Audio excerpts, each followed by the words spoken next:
as somebody who's lived with chronic pain for 8 years now, I find that over-the-counter medications are really important to my multimodal approach to pain care, and I'd like to hear more about how should I communicate that to my healthcare providers, and what should I be doing to make sure that my nurses and doctors are aware of what I'm doing.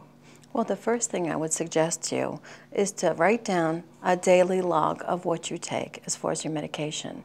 Every time you take an over-the-counter medicine, write it down and write down the amount of the medication that you're taking.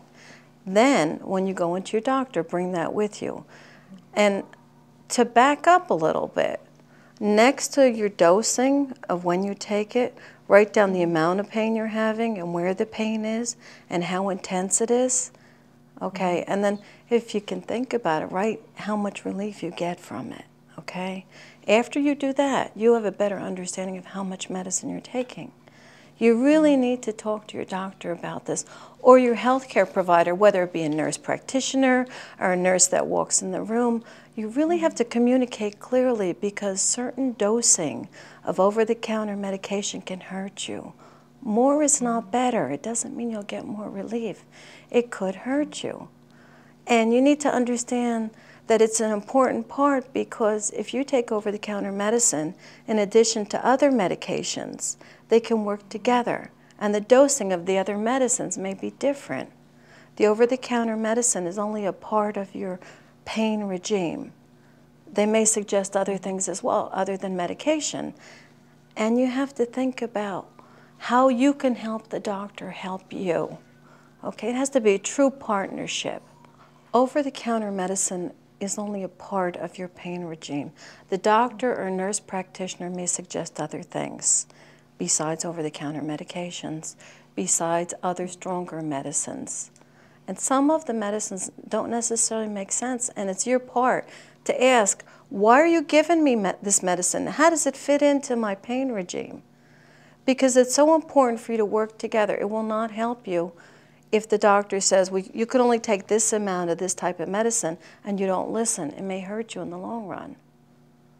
All right, thank you. I've actually been doing that, and I've been keeping track of my pain care with a pain notebook from the American Pain Foundation, and it's really been a big help to me to be able to communicate a little bit better about the effectiveness of the different treatments that are prescribed, and some of the other activities that I do with physical therapy and massage therapy, and vitamins, those kind of things. I don't really know how they interact with each other, and I think it's important that I communicate that to you, my nurse, my doctors, so that they understand what I'm doing to make sure that I'm not doing something to undermine my care or have an interaction or something like that, because I want to be safe. Do you also write down any allergy medicine that you may take, or any other medicine like St. John's wort to make you feel better? Any other medicine you take is really important to write down in your pain diary. I don't know, how often do you see the doctor? Is it a problem you getting in to see the doctor when you feel that you need to? I did have a lot of barriers to seeing the doctor because I didn't have insurance for a very long time. So I saw him when I could afford to. And so we discussed together how the treatments and things that I was trying to do on my limited resources, and work together to make a plan. So we did that, and I saw him maybe only about once every couple of months or so because of my limitations with funds. But working together, I felt like we made a good plan, and I was doing well and being able to function again.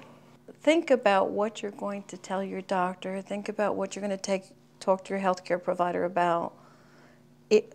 Watch what time of the day you go in to talk to your doctor. If it's late in the day, have your questions prepared. Okay? You could also ask the doctor's permission to audio tape your session. So if you forget what the doctor says, you could always play it back later and write it down. I'd never thought of that. One of the things that I do with my over-the-counter medication is track the times that I need to take that so that I can be more active in my life, to do things to plan ahead, and that's one of the challenges for a pain patient, is to plan your day so that around your pain, so that you can participate in the activities of the day. One of the treatments that has been really effective for me is physical therapy and massage therapy, but it's also very painful. So I found that if I take something like ibuprofen or something like that, a pain medication that also deals with my swelling, or maybe some acetaminophen, if that's what I need at the time, then I can mitigate that extra pain that is going to be involved in the activity and get more out of the physical therapy and be able to accomplish more. Karen, as a person living with pain, I think it's really important for me to keep an open line of communication with the people that are managing my care, and I think that I have a job to do, and my part is to let you know what I'm doing, how effective the treatments are that have been prescribed to me, and just to clearly communicate my pain the best I can. And that's really difficult at times when we're using a scale and saying, well, I'm 1 or I'm 10 or I'm 5. I found that when I explained to my doctor and my nurses that when I say 5, that's about the same as, you know, when I have a broken bone or something to me. And to me, an 8 is childbirth. And to me, a 10 is a kidney stone. And right now, I'm a 7. Why don't you think about communicating to your healthcare provider that my pain is such that right now I cannot lift my granddaughter. Right now I cannot garden. Right now I cannot lift the laundry basket. Right now I can only do a grocery shopping and I have to sit down before I put the groceries down. Why don't you communicate in that realm, and that way they'll understand? And it's really important for you to make sure that your healthcare provider actually sits down and talks to you, that they're not standing in the door running out, or they're not checking their BlackBerry to see what patient is next. You have to sometimes grab them and say, please sit, I really need to talk to you about this. This is really important to me. And look in their eyes, because if they look at your face when you're talking about it, they will stop. That's part of the communication process, for them to understand and empathize with you. You know, you and I have discussed this before, how important it is to have a healthcare provider who has experienced pain. And I cannot underscore that more. Because if you feel that your physician is rushing you through this, say, I understand you may not have the time. Perhaps you could send the nurse practitioner in. Perhaps you could have me discuss this with the nurse.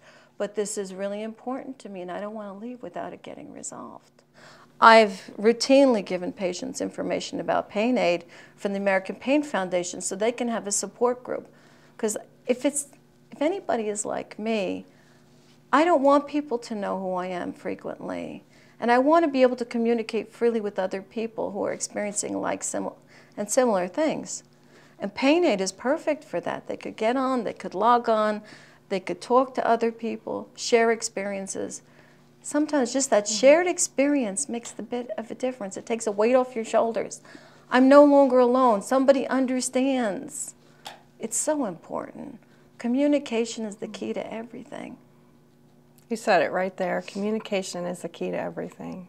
Thank you so much for talking to me and helping me understand better. I think it's helpful to feel relaxed and open to talk to somebody in the healthcare profession and not feel intimidated because I don't have all the right medical terms or I don't say the right things, but that I can just communicate one-on-one and say, hey, you know, this impacts my life. This is causing a great deal of difficulty in my life, and I want to improve that quality, and how can you help me?